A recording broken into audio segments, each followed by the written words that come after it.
इस संदेश का शीर्षक है विश्राम के द्वारा जय पाए। इसे सुनकर आशीषित होइए। तो आइए वचन में चलते हैं। बगल वाली की ओर मुड़कर कहिए, विश्राम के द्वारा विजय पाइए। ठीक है, दूसरी ओर कोई बैठा है तो उनसे कहिए, विश्राम के द्वारा विजय पाएं। ठीक है, तो अभी विश्राम में मत जाइए। आपको जागे रहना है संदेश सुनने के लिए। आप इसका बाद में उपयोग कर सकते हैं। एमी ने कहा, जब हम गाड़ी से आ रहे थे ईस्ट सर्विस के बाद, उसने कहा कि अपने सभा को बताना कि मैंने आपके संदेश के अनुसार किया। इसे सुनने के बाद उसने विश्राम किया। यानी कार में विश्राम किया, हल्की सी झपकी ली। खैर, कुछ भी हो तो विश्राम के द्वारा विजय पाए। तो अब हम यहाँ पर कुछ वचन पढ़ेंगे और हम शुरू करते हैं निर्गमन अध्याय 3 से। तो अगर आपके पास अपनी बाइबल है तो मेरे साथ में निकालिए निर्गमन अध्याय 3 वचन 7 और 8 हम पढ़ेंगे। आज यहाँ पर बहुत से वचन हम पढ़ेंगे और मैं चाहता हूँ कि आप इन विचारों को सोचिए। आप ये वचन निकालिए और एक साथ हम इसे पढ़ेंगे। निर्गमन अध्याय 3 7 और 8। निर्गमन अध्याय 3 वचन 7 और 8। फिर यहोवा ने कहा, मैंने अपनी प्रजा के लोग जो मिस्र में हैं उनके दुख को निश्चय देखा है, और उनकी जो चिल्लाहट परिश्रम कराने वालों के कारण होती है उनको भी मैंने सुना है, और उनकी पीड़ा पर मैंने चित्त लगाया है। इसलिए अब मैं उतर आया हूँ कि उन्हें मिस्रियों के वश से छुड़ाऊँ और उस देश से निकाल कर एक अच्छे और बड़े देश में, जिसमें दूध और मधु की धाराएं बहती हैं, अर्थात कनानी, हित्ती, एमोरी, परिज्जी, हिब्बी और यबूसी लोगों के स्थान में पहुंचाऊं। इनके देश में मैं उन्हें पहुंचाऊं। और साथ में हम देखेंगे व्यवस्था विवरण। अध्याय 7 वचन 1 और 2 पढ़ेंगे। व्यवस्था विवरण अध्याय 7 और हम वचन 1 और 2 पढ़ेंगे। व्यवस्था विवरण अध्याय 7 वचन 1 और 2। फिर तेरा परमेश्वर तुझे उस देश में जिसके अधिकारी होने को तू जाने पर है पहुंचाए, और तेरे सामने से हित्ती, गिरगाशी और एमोरी, कनानी, परिज्जी, हिब्बी और यबूसी नामक बहुत सी जातियों को, अर्थात जो तुमसे बड़ी और सामर्थी है, जो तुमसे बड़ी और सामर्थी सातों जातियों को निकाल दे। तेरा परमेश्वर यहोवा उन्हें तेरे द्वारा हरा दे और तू उन पर जय प्राप्त कर ले। तब उन्हें पूरी रीति से नष्ट कर डालना, उनसे न वाचा बांधना और न उन पर दया करना। अब देखिए, पुराने नियम पढ़ने के बारे में एक बात है। पुराने नियम की कहानियों को देखना जो हमारे लिए लिखी गई हैं, वो ये है कि हमारा रवैया ऐसा ना हो, यानी हम केवल ऐतिहासिक जानकारी को ही नहीं देख रहे हैं कि उस समय ये हुआ था, लेकिन हमें आत्मिक सत्य को ढूंढना चाहिए जिन्हें हम अपने जीवन में उपयोग कर सकें। तो देखिए, नए नियम में, और मैं यहाँ 1 कुरिन्थियों अध्याय 10 वचन 1 से 10, रोमियो 15:3, ये नया नियम हमें सिखाता है कि जो कुछ भी पुराने नियम के लोगों के साथ में हुआ है वो उनके साथ में हुए, और ये हमारे लिए उदाहरण हैं कि हम उन उदाहरणों से सीख सकें। तो जैसे हम ये कहानियाँ पढ़ते हैं कि परमेश्वर ने कैसे उन लोगों से व्यवहार किया, उन्हें मिस्र से निकाला, प्रतिज्ञा के देश में पहुंचाया, और जो कुछ भी उसने उनके साथ में किया, जैसे वो प्रभु के साथ यात्रा में बने थे, वहाँ पर उदाहरण है, संदेश है, आत्मिक सच्चाई है हमारे लिए कि उन्हें लेकर अपने जीवन में उपयोग करें। यहाँ पर हमने 2 वचन पढ़े जहाँ पर परमेश्वर अपने लोगों से कहते हैं, जबकि वो मिस्र में बहुत ही कड़ी मेहनत में थे, काम करवाने वाले उन पर थे, बड़ी मेहनत करवाते, और परमेश्वर ने कहा, मैं तुम्हें मिस्र से निकालकर तुम्हें प्रतिज्ञा के देश में पहुंचाऊंगा।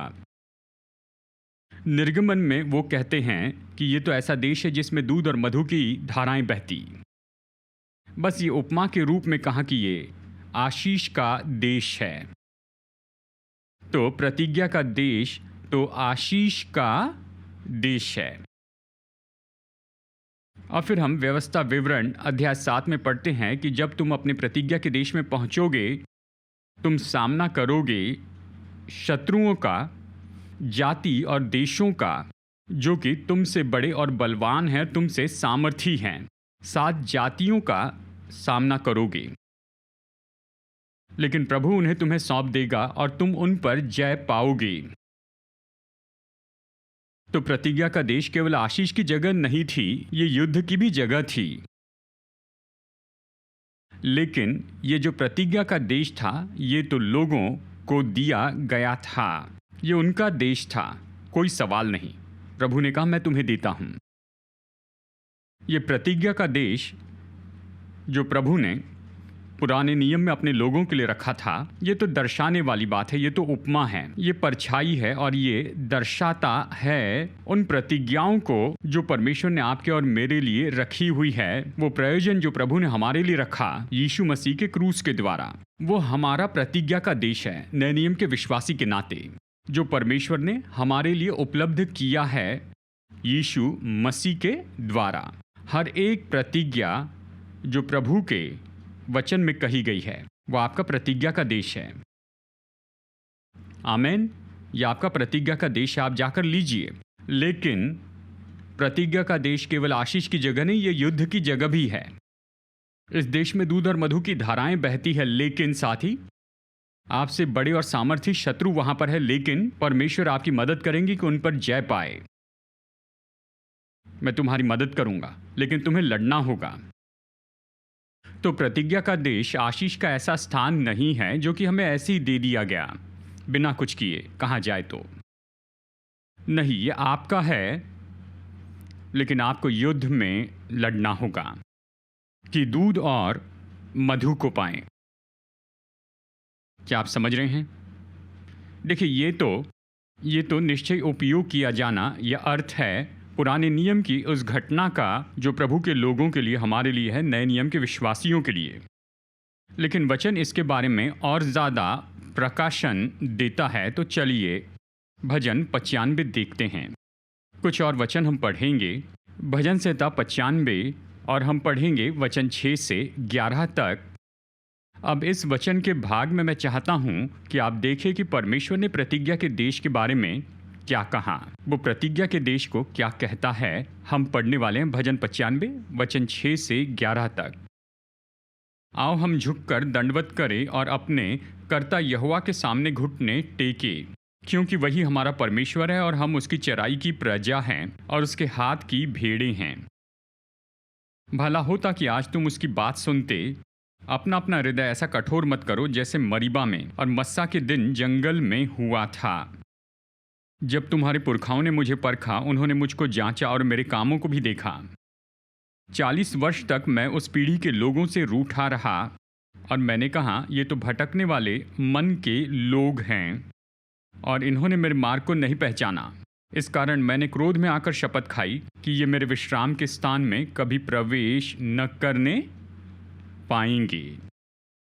देखिए, यहाँ पर फिर से वचन का ये भाग पुराने नियम से हमें बताता है कि प्रभु ने अपने लोगों से क्या व्यवहार किया, और जैसे वो उन्हें मिस्र से निकालकर प्रतिज्ञा के देश में ले जा रहे थे, वो तो ढीठ थे, बलवा करके वापस जाना चाहते थे। हर तरह के बहाने बनाए। परमेश्वर वहाँ प्याज और लहसुन हैं मिस्र में, खास करके भारतीय भोजन। मैं मजाक कर रहा हूँ। हाँ, प्याज और लहसुन हमें चाहिए। हाँ, उस भोजन के बारे में क्या, हमें मटन चाहिए, हमें रोटी चाहिए, हमें पानी चाहिए। और वो इस तरह से शिकायत कर रहे थे, कुड़कुड़ा रहे थे और आखिरकार जाने से मना किया। तो देखिए, परमेश्वर तो यानी देखिए अगले वचन हमें बताते हैं कि परमेश्वर उन लोगों से किस तरह से परेशान हो गए। और फिर अंत में उसने कहा वचन 11 में कि तुम मेरे विश्राम में प्रवेश न करोगे। तो प्रतिज्ञा का देश विश्राम का देश था और मिस्र तो कड़ी मेहनत का देश था। बहुत सा काम, मजदूर, जबरदस्ती काम। परमेश्वर कहते हैं, मैं तुमको विश्राम के स्थान पर लेकर जा रहा था पर तुम नहीं चाहते थे, तुम बड़ी मजदूरी में थे। मैं तुम्हें विश्राम की जगह ले जा रहा था पर तुमने नहीं चाहा। तुम मिस्र में थे, मैं तुम्हें गुलामी से निकाल कर आज़ादी के देश में ले जा रहा था कि दूध और मधु का आनंद उठाए, पर तुमने नहीं चाहा। तुम तो बड़ी मेहनत में थे, मैं तुम्हें विश्राम में ले जाना चाहता था, पर नहीं चाहा, क्योंकि वो युद्ध से डर गए थे। वो दानवों से डर गए थे। वो उन युद्धों से डरते थे क्योंकि उसमें जुड़ना होगा। तो प्रतिज्ञा का देश आशीष का देश है। ये विश्राम की जगह है, पर निश्चय युद्ध हैं जो हमें लड़कर जय पाना है। क्या आप समझ रहे हैं? अब इब्रानियों में अध्याय 3 और 4, इब्रानियों का लेखक ये सब कुछ लेता है और इसे नए नियम के विश्वासियों के लिए सच्चाई के रूप में बताता है और आपके और मेरे लिए इसका उपयोग करता है। तो अब हम देखेंगे इब्रानियों अध्याय 3 और देखेंगे कि इब्रानियों का लेखक हम नए नियम के विश्वासियों के लिए क्या कहता है। कहता है, परमेश्वर यही तो करना चाहते थे, लेकिन यही तो कारण है कि क्यों वो अपने विश्राम के स्थान में प्रवेश नहीं कर पाए। विश्राम के स्थान पर जो परमेश्वर ने उनके लिए रखा हुआ था, उसका उन्होंने अनुभव नहीं किया। प्रभु ने इसे रखा था, कोई भी उनसे वो देश नहीं ले सकता था, क्योंकि परमेश्वर ने इसकी योजना बनाई थी, पर फिर भी वो नहीं जा पाए। कारण क्या था? और जैसे हम इब्रानियों से यहाँ पर पढ़ते हैं, हम इब्रानियों अध्याय 3 वचन 16 पढ़ेंगे, वहाँ से अध्याय 4 के वचन 11 तक पढ़ेंगे। याद रखिए कि ये तो शुरू में एक अध्याय या वचन में नहीं था, ये तो बस एक ही वाक्य था। तो हम इस विचार को देखेंगे अध्याय 3 के वचन 16 से अध्याय 4 के वचन 11 तक। और जैसे हम इसे पढ़ते हैं, मैं चाहता हूँ कि आप इसे देखें कि इब्रानियों का लेखक ऐसे कौन से कारण देता है कि क्यों ये लोग प्रवेश नहीं कर पाए विश्राम में, विश्राम के स्थान में, आशीष की जगह जिसे परमेश्वर ने पहले से ही नियुक्त किया था। क्योंकि नए नियम के विश्वासी के रूप में वही संदेश हमें देते हैं। वो कहते हैं, विश्वासी, परमेश्वर ने आपको ये प्रतिज्ञाएं दी हैं, पर तुम प्रवेश नहीं कर रहे हो, किस कारण बाहर हो? हम इसे यहाँ पर पाएंगे। वचन 16 से आगे बढ़ते हैं। भला किन लोगों ने सुनकर भी क्रोध दिलाया? क्या उन सब ने नहीं जो मूसा के द्वारा मिस्र से निकले थे? और वो 40 वर्ष तक किन लोगों से क्रोधित रहा?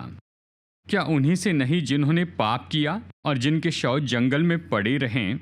और उसने किन से शपथ खाई कि तुम मेरे विश्राम में प्रवेश न कर पाओगे? क्या केवल उनसे नहीं जिन्होंने आज्ञा न मानी? तो हम देखते हैं कि वे प्रवेश नहीं कर पाए अविश्वास के कारण ही। पहला कारण, वो प्रवेश नहीं कर पाए अविश्वास के कारण ही। और फिर आगे कहता है अध्याय 4 वचन 1, इसलिए जबकि उसके विश्राम में प्रवेश करने की प्रतिज्ञा अब तक है, यानी वही प्रतिज्ञा हमारे लिए है, वो अभी भी है कि आप और मैं उसके विश्राम में जाएं, उसका विश्रामत प्रतिज्ञा का देश। तो हमें डरना चाहिए। हम नए नियम के विश्वासी, हमें डरना चाहिए। मतलब इसे हल्के रूप में मत लीजिए और इसे गंभीरता से लीजिए। हमें डरना चाहिए, इसे आदर से लीजिए, क्योंकि ये प्रतिज्ञा राह देख रही है कि हम प्रवेश करें। विश्राम में प्रवेश करने की प्रतिज्ञा अब तक है, तो हमें डरना चाहिए। ऐसा ना हो कि तुम में से कोई जन उससे वंचित रहे। हमसे कहता है, यानी तुम अपने प्रतिज्ञा के देश में पहुंचने से रुक जाओ। वचन 2, क्योंकि हमें उन्हीं की तरह सुसमाचार सुनाया गया था, पर सुने हुए वचन से उन्हें कुछ लाभ न हुआ, क्योंकि सुनने वालों के मन में विश्वास के साथ नहीं बैठा। इस तरह कहता है। वचन 2 देखिए, क्योंकि हमें उन्हीं की तरह सुसमाचार सुनाया गया है, ये कहता है, पर सुने हुए वचन से उन्हें कुछ लाभ न हुआ। तो जो वचन उन्हें सुनाया गया क्या था? प्रतिज्ञा थी। हमने इसे पढ़ा है निर्गमन 3 में। प्रभु ने कहा, तुम जहां हो वहां से मैं तुम्हें दूध और मधु के देश में ले जाऊंगा। ये वचन था, प्रतिज्ञा दी गई। व्यवस्था विवरण 7, मैं तुम्हें इस देश में ले जाऊंगा, वहां शत्रु है पर मैं तुम्हें जय दिलाऊंगा। ये वचन उन्हें प्रचार किया गया, ये प्रतिज्ञा उन्हें दी गई है। इससे उन्हें लाभ न मिला। क्यों? क्योंकि सुनने वालों के मन में विश्वास के साथ नहीं बैठा जिन्होंने इसे सुना था। क्या प्रतिज्ञा सुनी? जी हाँ, सुनी थी। मूसा ने उनसे कहा था, एक देश है दूध और मधु का, परमेश्वर ने कहा तुम्हारा है। ऐसा देश है जहां 7 से भी ज्यादा बलवान जातियां। प्रभु ने कहा, मैं तुम्हारी मदद करूंगा, ये तुम्हारे लिए है। उन्होंने प्रतिज्ञा सुनी, वो प्रतिज्ञा जानते थे, पर इससे कुछ लाभ नहीं मिला। क्यों? क्योंकि उन्होंने इसके साथ विश्वास नहीं मिलाया था। इब्रानियों का लेखक कहता है, वही तो आपको और मुझे दिया गया है, वो सुसमाचार। सुसमाचार परमेश्वर का पैकेज, परमेश्वर का संदेश हमारे लिए हमें प्रचार किया गया है। क्या आपने सुना है? जी हाँ, हमने कई बार प्रतिज्ञाएं सुनी हैं। क्या ये प्रतिज्ञाएं हमारे जीवन में अपने आप हो जाएंगी क्योंकि आपने सुनी है? नहीं। तो क्या चाहिए? हमें जो वचन सुना है उसके साथ विश्वास मिलाना जरूरी है। नहीं तो फिर जो संदेश हम सुनते हैं उससे हमें लाभ नहीं मिलता है। ये केवल हमारी जानकारी का स्टोरेज बढ़ाता है, पर कोई फायदा नहीं होता, क्योंकि जो वचन हम सुनते हैं उसमें हमें विश्वास मिलाना है। आगे पढ़ते हैं 4:3 पर, हम जिन्होंने विश्वास किया है, परंतु हम जिन्होंने विश्वास किया है उस विश्राम में प्रवेश करते हैं, जैसा उसने कहा, मैंने अपने क्रोध में शपथ खाई कि वे मेरे विश्राम में प्रवेश न कर पाएंगे, यद्यपि जगत की उत्पत्ति के समय से उसके काम पूरे हो चुके थे। वचन 4, क्योंकि 7वें दिन के विषय में उसने कही यूं कहा है, परमेश्वर ने 7वें दिन अपने सब कामों को निपटा करके विश्राम किया। और इस जगह फिर ये कहता है, वे मेरे विश्राम में प्रवेश न कर पाएंगे। भजन 95:11 के अनुसार। वचन 6, तो जब ये बात बाकी है कि कितने और हैं जो उस विश्राम में प्रवेश करेंगे, और जिन्हें उसका सुसमाचार पहले सुनाया गया, उन्होंने आज्ञा न मानने के कारण उसमें प्रवेश न किया। किस कारण? आज्ञा न मानने के कारण। पहले उसने कहा अविश्वास, और ये तो अध्याय 3 का वचन 19 था। अब वो कहता है आज्ञा भंग करने के कारण ही। वचन 7, इसलिए वो किसी विशेष दिन को ठहराकर इतने दिन के बाद दाऊद की पुस्तक में आज का दिन कहता है, जैसे पहले कहा गया, यदि आज तुम उसका शब्द सुनो तो अपने मनों को कठोर न करो। यहोशू विश्राम में प्रवेश करा लेता तो उसके बाद दूसरे दिन की चर्चा न होती। यानी देखिए, वो कहता है ये तो एक उपमा है या परछाई है। देखिए, हमारे सामने तो वास्तविकता है। दूसरे दिन के बारे में जो कहा गया है वो तो वास्तविकता है। अतः जान लो कि परमेश्वर के लोगों के लिए सबका विश्राम बाकी है, यानी हमारे लिए एक विश्राम है जो राह देख रहा है कि हम उसमें प्रवेश करें, क्योंकि जिसने उसके विश्राम में प्रवेश किया है उसने भी परमेश्वर के समान अपने कामों को पूरा करके विश्राम किया है।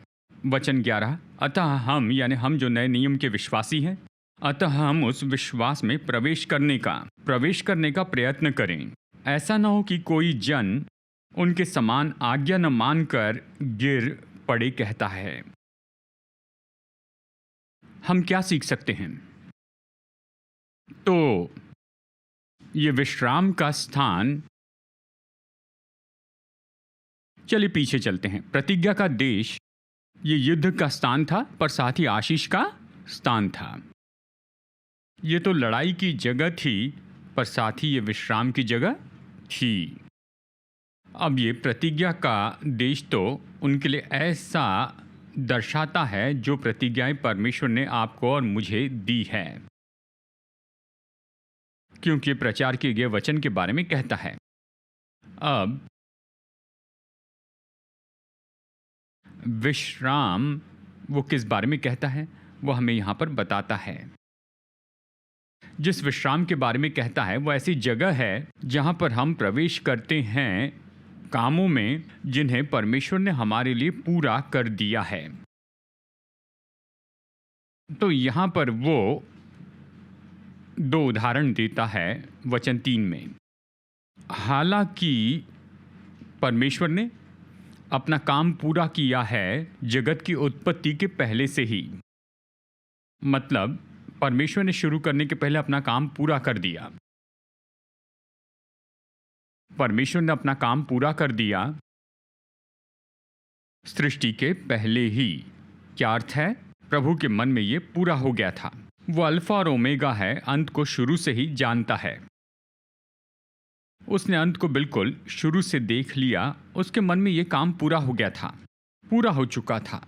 जगत की उत्पत्ति के पहले से, सृष्टि करना शुरू करने के पहले से सृष्टि पूरी हो चुकी थी। प्रभु के मन में पूरा किया गया काम वो कहता है।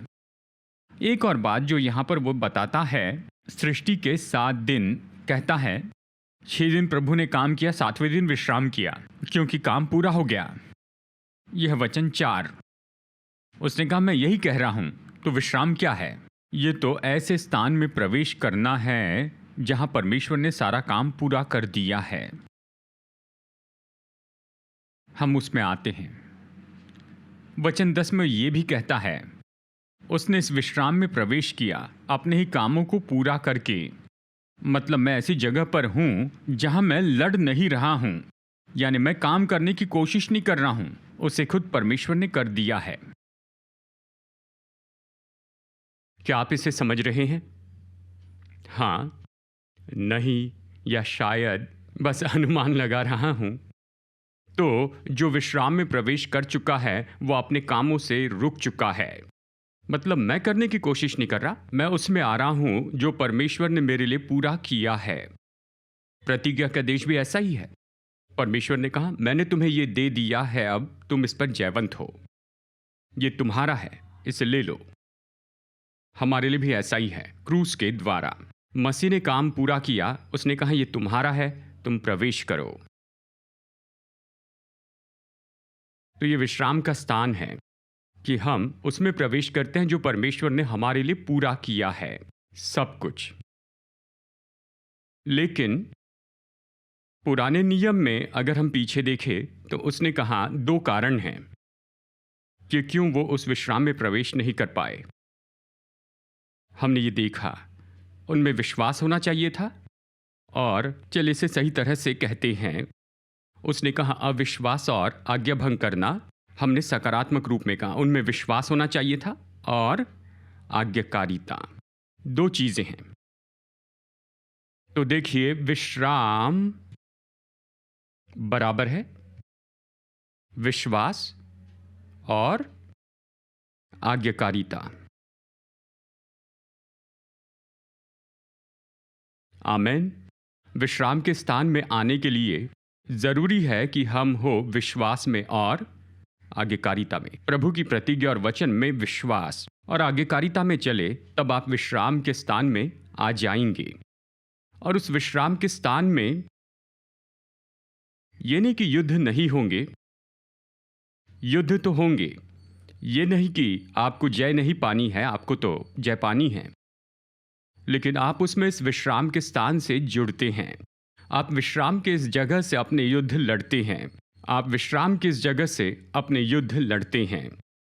आप यहां पर होते हैं विश्वास और आज्ञाकारिता में। क्या भी समझ में आ रहा है? समझ पा रहे हैं कि परमेश्वर में आपका विश्राम का स्थान, विश्वास और आज्ञाकारिता का स्थान, यहीं से आप युद्ध लड़ते हैं और यहीं से जयवंत होते हैं कि दूध और मधु का आनंद उठा सके। वो प्रयोजन जो परमेश्वर ने आपके लिए पहले ही कर दिया है मसीह यीशु में, इस जगह से विश्वास और आज्ञाकारिता में। अब चलिए विवरण से देखें और असली जिंदगी में इसका उपयोग करते हैं। और मैं यहाँ पर 5 ऐसे बातें आपको जल्दी से बताता हूँ,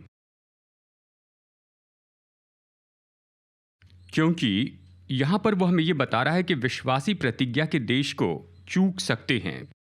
उन्हीं के जैसे पुराने में वचन प्रचार किया गया था, प्रतिज्ञाएं दी गई थी, पर विश्वासी, नए नियम के विश्वासी आप और मैं असफल हो सकते हैं कि उस प्रतिज्ञा के देश में प्रवेश करें, असफल हो सकते हैं कि उस विश्राम की जगह में प्रवेश करें। हमसे कहता है इसीलिए हम डरें, कहीं हम असफल ना हो प्रतिज्ञा के देश में जाने से, हम सावधान हो जाएं। तो ये बहुत महत्वपूर्ण बात है। प्रभु की प्रतिज्ञा सुनी तो इसका अर्थ ये नहीं कि हमारे जीवन में ये पूरी हो जाएगी। आप ये जानते हैं कि ये बाइबल में इसका मतलब ये नहीं कि ये हमारे जीवन में पूरी हो जाएंगी। क्यों? क्योंकि हमें विश्वास और आज्ञाकारिता हो कि प्रतिज्ञा के देश में प्रवेश कर ले। इसे जीवन में कैसे उपयोग करें? तो आइए पहला सिनेरियो देखते हैं। ये तो जीवन में सफलता पाने के लिए संघर्ष। शायद कुछ लोगों के लिए ये बात नहीं।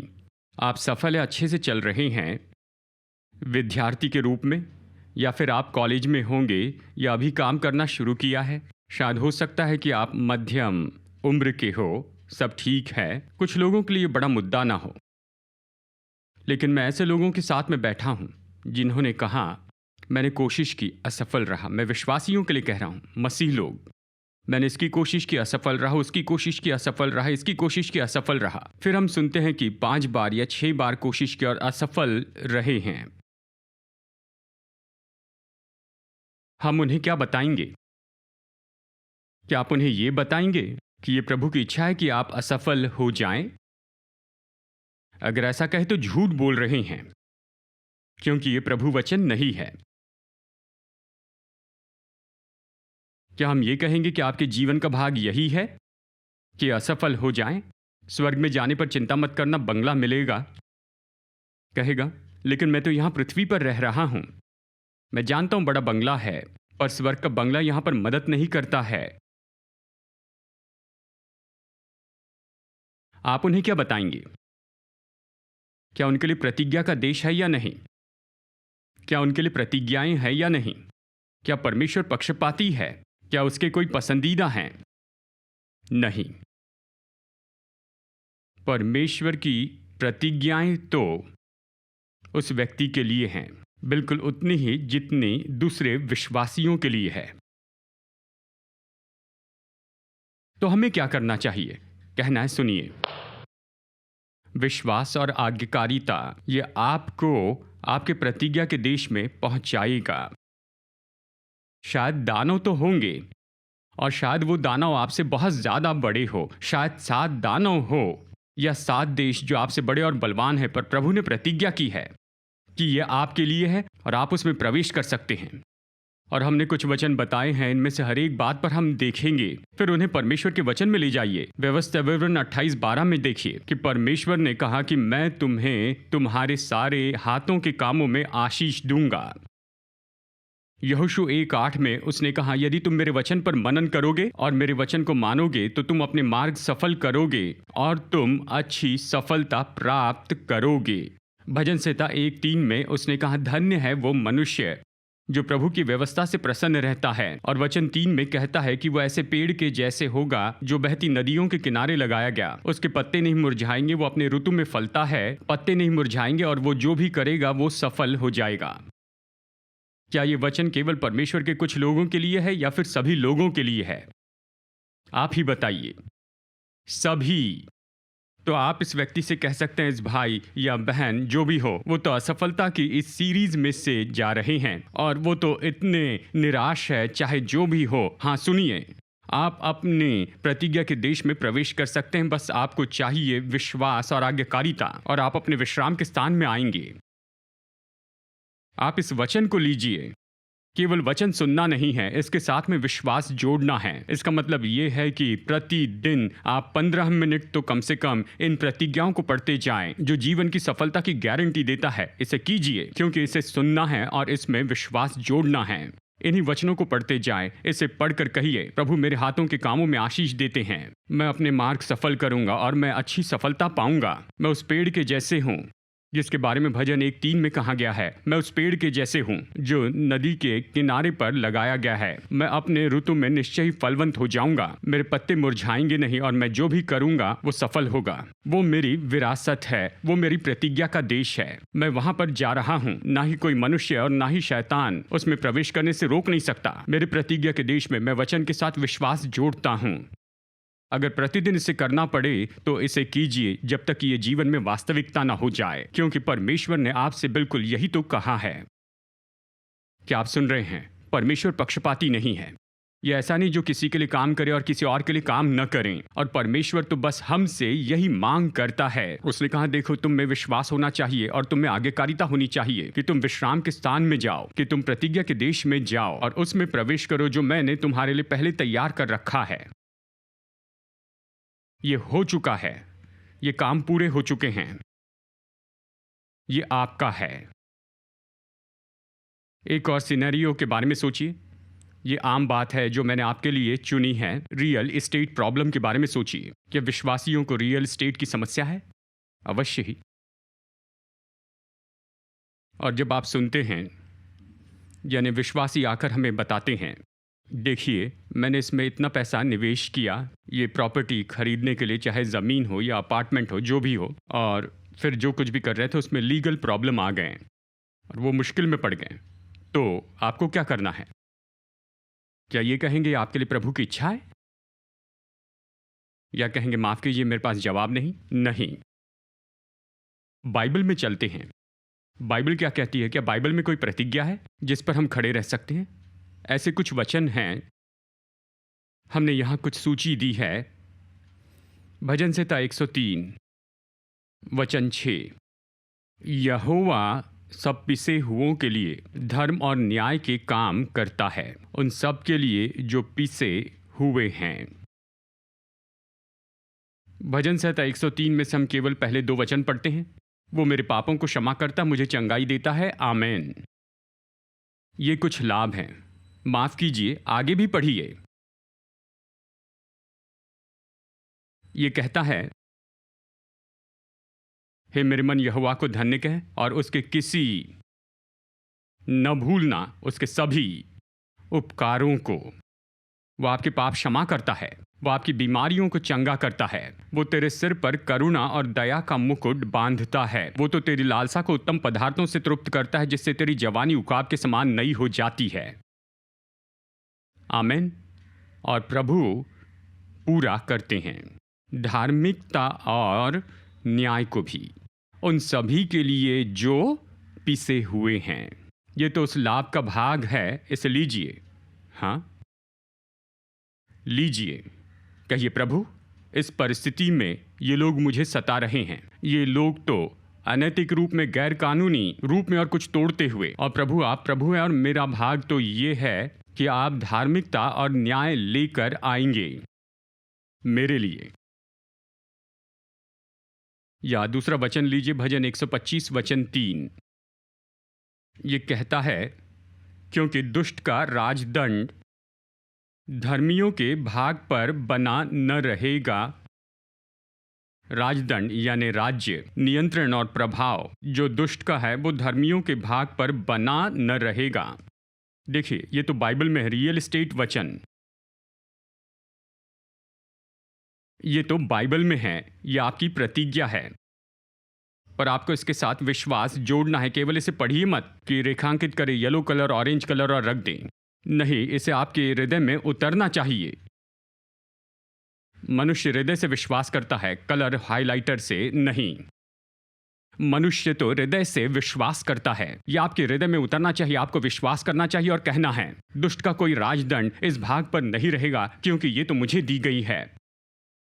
यही तो वो साहस है, यही तो आपको ठान लेना है। ये वो आग है जो आपके हृदय में होनी ही चाहिए, क्योंकि आपको वचन के साथ विश्वास जोड़ना है, नहीं तो दिया हुआ वचन किसी काम का नहीं है। दुष्ट का राजदंड धर्मी के भाग पर नहीं रहेगा। जो धर्मी को दिया गया है, जो धर्मी है, वो इसके लिए अपना हाथ बढ़ाए। प्रभु नहीं चाहता कि हम ऐसा करें, आप प्रभु के पास जाइए, कहिए प्रभु ये आपका वचन है, मुझसे यही तो प्रतिज्ञा की गई है और यही तो मुझे दिया गया है, आपका वचन मेरे सामने घोषित किया गया है, मैं इसमें विश्वास जोड़ रहा हूँ, मैं अपना काम करूंगा, मैं आज्ञाकारिता में चलूंगा, मैं कुछ गलत या अनैतिक नहीं करूंगा, मैं अपना काम करूंगा, मैं धार्मिकता से चलूंगा, तो ये वचन जरूर पूरा होगा। एक और सिनेरियो सोचिए, हमारे शरीर के लिए चंगाई। यहां यही बात है।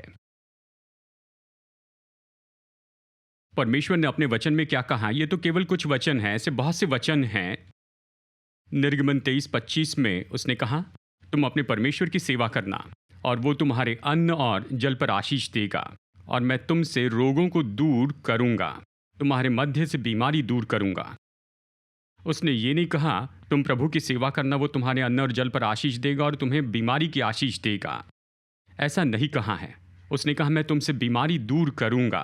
परमेश्वर तो बीमारी दूर करने वाला है, वो बीमारी देने वाला नहीं है। बाइबल को पढ़िए सही तरह से। उसने कहा कि मैं तुम्हारे मध्य में से बीमारी दूर कर दूंगा, उसने कहा। और सच में पिछले हफ्ते मैं ये सुनकर बहुत ही दुखी हुआ जब मैंने निकल के बारे में सुना।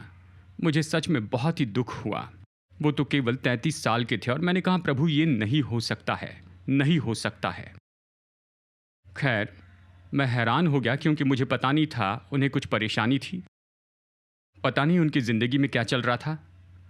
और अचानक जब मैंने सुना कि वो गुजर गए, मैंने कहा प्रभु ये सही नहीं है। बाइबल ये कहती है कि इनमें से कोई भी बीमारी तुम पर नहीं आएगी। मैंने कहा प्रभु मैं अपने स्थान को बढ़ा नहीं रहा हूं, परंतु एक आत्मिक अगुवे के रूप में मैंने कहा प्रभु ये तब हो रहा है जबकि मैं एक पास्टर हूं। इस सभा का मतलब मैं कहता हूं सभा यानी सेंट्रल का, कलीसिया के समूह के रूप में ये सही नहीं है। मैं ऐसे कैसे होने दे सकता हूं? तो मैं इसे अपनी जिम्मेदारी के रूप में लेता हूं और साथ ही पास्टर की टीम के लिए हमारी आत्मिक रीति से मैंने कहा प्रभु आपने जो अपने वचन में कहा है वो हमारे जीवन में होना चाहिए। प्रभु आपने कहा इनमें से कोई बीमारी तुम पर नहीं आएगी। निर्गमन अध्याय 15 वचन 26 में हम हमेशा गीत गाते हैं यहोवा राफा। अब देखिए इसका क्या मतलब है। यहोवा राफा क्या है? उसी वचन में उसने कहा है इनमें से कोई भी रोग तुम पर नहीं आएंगे क्योंकि मैं हूं यहोवा राफा। यहोवा राफा का यही अर्थ है। यह परमेश्वर को दिया अच्छा टाइटल नहीं है। इसका अर्थ है कि इनमें से कोई भी रोग तुम पर नहीं आएंगे। मैंने कहा प्रभु माफ कीजिए कि ऐसा होने दिया मेरी निगरानी में, यह सही नहीं है। यही बात सिरबाराम के साथ हुई, यानी ये तो इतनी तेजी से हो गया। और मैंने कहा कि प्रभु पर मैं ठान लेता हूं कि प्रभु ने निर्गमन 26 में जो कहा है वो तो हमारा अनुभव होना ही चाहिए। आमीन। इसलिए हम वचन सिखाते हैं। क्यों? बाइबल पर उस पर विश्वास न करें तो कुछ नहीं होगा। आमीन। कोई और किताब रख सकते हैं। प्रभु ने कहा निर्गमन 23:25 में तुम प्रभु की सेवा करो, वो तुम्हारे अन्न और जल पर आशीष देगा, और मैं रोगों को, बीमारियों को तुम्हारे मध्य से दूर करूंगा।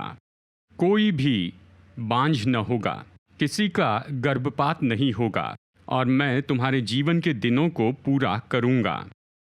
मतलब आप अपना पूरा जीवन जिएंगे। ये उसकी प्रतिज्ञा है। ऐसे बहुत सी चंगाई के वचन हैं। तो हमें क्या करना चाहिए? विश्वास और आज्ञाकारिता। उस वचन के साथ विश्वास मिलाइए। ये मेरे लिए है, ये हमारे समाज के लिए है, चर्च के रूप में ये हमारे लिए है। अगर पुराने नियम की कलीसिया, भजन संहिता 105 वचन 37 कहता है कि उन सभी गोत्रों में एक भी बीमार नहीं था। कल्पना कीजिए जंगल में 40 साल और एक भी बीमार व्यक्ति नहीं है। क्या हुआ है?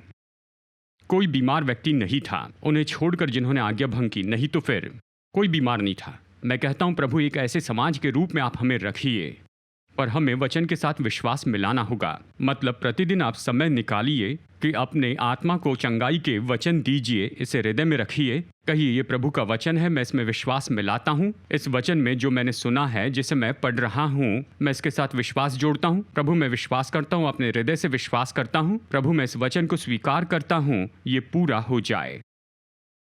आमीन। जल्दी से ऐसे ही 2 सिनेरियो देखेंगे, फिर संदेश खत्म करेंगे। जरा सोचिए, आप अपने परिवार के लिए संघर्ष कर रहे हैं।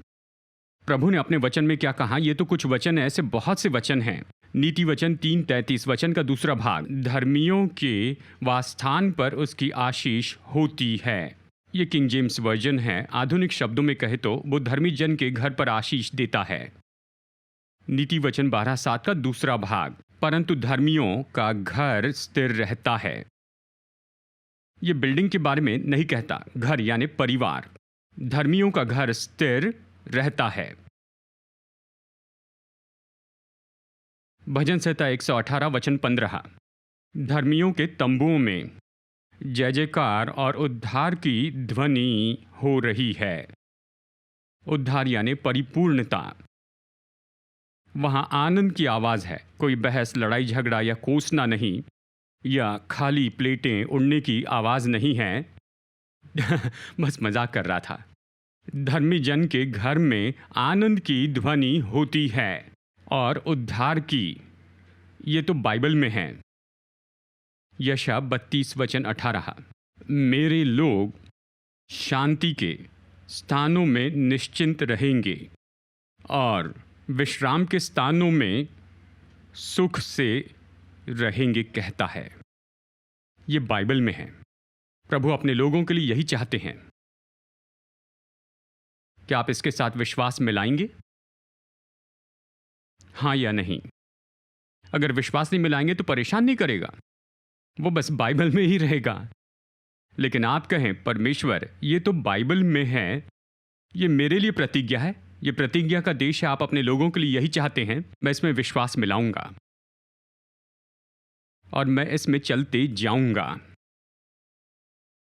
ये तो हर एक विश्वासी के लिए है, हर एक घराने के लिए। हम अनुभव कर सकते हैं परमेश्वर ने जो कहा उसका, पर वचन के साथ विश्वास मिलाना होगा। मेरे घर में ये इसी तरह से होगा। मेरे घर में जय जयकार और उद्धार की घोषणा होगी। मेरे घर में ये ऐसा ही होगा, धर्मी जन का घर स्थिर रहेगा। मेरे घर में ऐसे ही होगा, परमेश्वर की आशीष मुझ पर होगी। वचन में विश्वास मिलाइए। आमीन। और फिर अंत में आर्थिक पर्याप्तता के लिए आप इसके साथ क्या करेंगे? भजन 23:1, परमेश्वर मेरा चरवाहा है और वो मुझे हमेशा घटी में रखते हैं। नहीं, प्रभु मेरे चरवाहा हैं और मुझे कोई घटी न होगी। यही तो बाइबल में है। फिलिपियों 4:19 पौलुस लिखता है, बहुत से वचन हैं, बस कुछ ही बता रहे हैं। फिलिपियों के विश्वासियों को लिखता है, मेरा परमेश्वर प्रबंध करेगा तुम्हारी हर एक ज़रूरतों को। वो केवल इसे ऐसे नहीं कहते कि बस थोड़ा सा अच्छा दिखाई दे। परमेश्वर का वचन कहता है, मेरा परमेश्वर तुम्हारी सारी ज़रूरत पूरी करेगा अपने महिमा में धन के अनुसार प्रभु यीशु मसीह में। 2 कुरिन्थियों 9:8 में देखिए, परमेश्वर सब प्रकार का अनुग्रह तुम्हें बहुतायत से दे सकता है, जिससे हर बात में और हर समय सब कुछ, यानी सब कुछ, हर एक भले काम के लिए, इसमें सब कुछ है, इसमें सब कुछ है। ये 2 कुरिन्थियों 9:8 है, नए नियम के विश्वासियों के लिए है। वो उस वचन के साथ क्या करेंगी? जो वचन उन्हें प्रचार किया गया उससे उन्हें लाभ नहीं मिला, क्योंकि सुनने वालों ने उसके साथ विश्वास नहीं मिलाया। तो हमें वचन के साथ विश्वास मिलाना है। हाँ प्रभु, ये मेरे लिए है। शायद आप ज़रूरत की परिस्थिति में हो, पर इस तरह से अपने युद्ध लड़ते हैं। इस विश्राम के स्थान में आते हैं, विश्वास और आज्ञाकारिता में आते हैं, और वहाँ से आप जयवंत होते हैं। वहाँ से आप युद्ध लड़ते हैं, वहाँ से आप प्रवेश करेंगे और प्रभु ने जो दिया है उसका आनंद उठाएंगे प्रतिज्ञा के देश में। अंत में मैं यही कहूँगा, रोमियो अध्याय 16 में यहाँ पर वचन 20 में रोमियो 16:20 ये हमारा अंतिम वचन है। पौलुस लिखकर कहता है, शांति का परमेश्वर शैतान को तुम्हारे पांव से शीघ्र ही कुचलवा देगा, कहता है। यह हर एक विश्वासी का सौभाग्य है। जब आप इसके पहले के वचनों को पढ़ते हैं, रोमियो 16 में पौलुस यहाँ पर बताता है कि सच में ऐसे लोग होंगे जो तुम में विभाजन लाना चाहेंगे, वो लड़ेंगे और ये सारी समस्या लाएंगे, और वो कहता है कि इनसे कोई भी संबंध मत रखो।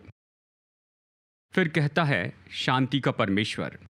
इसका उपयोग तो ये है कि आप अपने आप को शांति की जगह पर रखिए, आसपास की बातों में न जुड़े, खुद को शांति की जगह पर रखें, और शांति का परमेश्वर शैतान को तुम्हारे पांव तले कुचलवा देगा।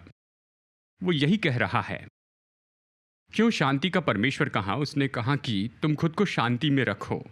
लोग आपके आसपास बहुत कुछ करना चाहेंगे, आप खुद को शांति में रखिए, और शांति का परमेश्वर शैतान को तुम्हारे पांव के तले कुचलवा देगा। विश्राम में रहना ये शांति का स्थान है। जब हम ऐसे जगह पर प्रवेश करते हैं जहाँ विश्वास और आज्ञाकारिता होती है, और फिर ये सारी चिंताएं, ये तनाव, सब नर्वस ब्रेकडाउन और इन सब से पीछा छुड़ा लेते हैं, क्योंकि आप शांति के स्थान में आए हैं, प्रभु के लिए विश्वास और आज्ञाकारिता में। और आपके शांति के स्थान में आप तो अटल होते हैं। आप अपने शांति के स्थान से शैतान के ऊपर माहिर होकर राज करते हैं। क्या आप सुन रहे हैं? आमीन। तो आज के दिन अंत में कहूँगा, प्रतिज्ञा का देश। हर एक प्रतिज्ञा उपलब्ध है। मसीह ने हमारे लिए सब कुछ प्रबंध कर रखा है। ये उपलब्ध हैं, पर हमें प्रवेश करना है। ये प्रतिज्ञा का देश, ये आशीष की जगह है, पर युद्ध होंगे। ये विश्राम की जगह है ताकि हम जयवंत होते जाएं। पर उसने हमें बताया कि कैसे प्रवेश करना है। कहाँ? विश्वास और आज्ञाकारिता से। प्रभु पर, उसके वचन में विश्वास रखिए, उसकी आज्ञा मानिए, तो आप इस विश्राम के स्थान में प्रवेश करेंगे, और विश्राम से आप जयवंत होंगे। विश्राम से अपने युद्ध लड़ेंगे। उस विश्राम के स्थान में शांति का परमेश्वर शैतान को आपके पांवों तले कुचलवाएगा। आमीन। आप क्या कर रहे हैं? आप प्रभु के लिए विश्वास और आज्ञाकारिता की जगह पर हैं।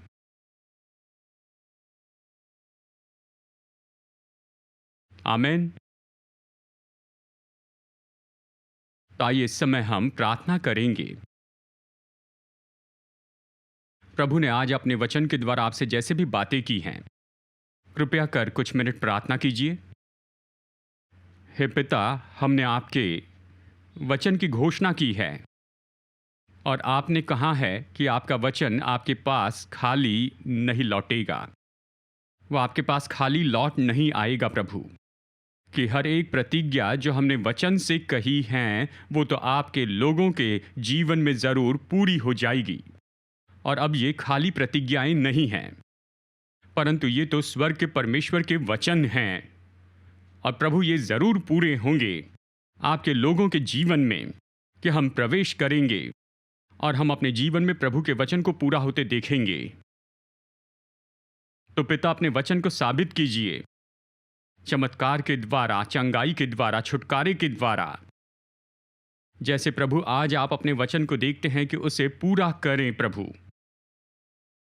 लोग तो अपनी बीमारी और अपने रोगों से छुटकारा पाए, अपने आर्थिक दबाव से या अपने घर की सारी गड़बड़ियों से और सताव से जो इनके जीवन में हैं। अपने वचन को पूरा कीजिए अपने लोगों के जीवन में, और लोग ऐसी गवाहियों के साथ में वापस आए कि देखो प्रभु ने क्या किया है। उसने मेरे शरीर को चंगाई दी, उसने मेरा मन बदल दिया, उसने मेरी आत्मा को छुड़ाया है, उसने मेरे धन का क्षेत्र बदल दिया, उसने मेरे परिवार को बदल दिया, उसने मेरे बेटे और मेरी बेटी को बचाया। देखो परमेश्वर ने क्या किया है। हे पिता, प्रभु के भवन में गवाही होनी चाहिए। प्रभु आपके वचन की और आप लोगों के जीवन में जो कर रहे हैं उसकी गवाही हो, क्योंकि आप परमेश्वर है, आपका वचन सत्य है और आपकी आत्मा काम कर रही है, ताकि यहां पर हर एक व्यक्ति प्रभु आपकी भलाई का अनुभव करें। अपने जीवन में आपको महिमा दे और ये दूसरों को आपकी ओर लेकर आए। जब कोई पापी परमेश्वर की भलाई को देखता है तो वो जरूर आए और स्वाद लेकर देखे, स्वयं जाने कि परमेश्वर भला है। जब अधर्मी, जब सताने वाले परमेश्वर की भलाई को देखते हैं, प्रभु उन्हें लेकर आइए आपकी भलाई के द्वारा, क्योंकि ये प्रभु की भलाई है जो लोगों को पश्चाताप में लाती है। जब वो हमारे जीवन में प्रभु की भलाई देखते हैं तो वो पश्चाताप कर लें और आकर स्वाद लेकर जाने कि परमेश्वर भला है। ऐसा कीजिए पिता, आपको महिमा मिले, महिमा मिले, आपको महिमा मिले। धन्यवाद प्रभु यीशु, धन्यवाद। हालेलुया यीशु को धन्यवाद प्रभु जी। आपके नाम की स्तुति करते हैं, स्तुति करते हैं। हालेलुया प्रभु, धन्यवाद यीशु।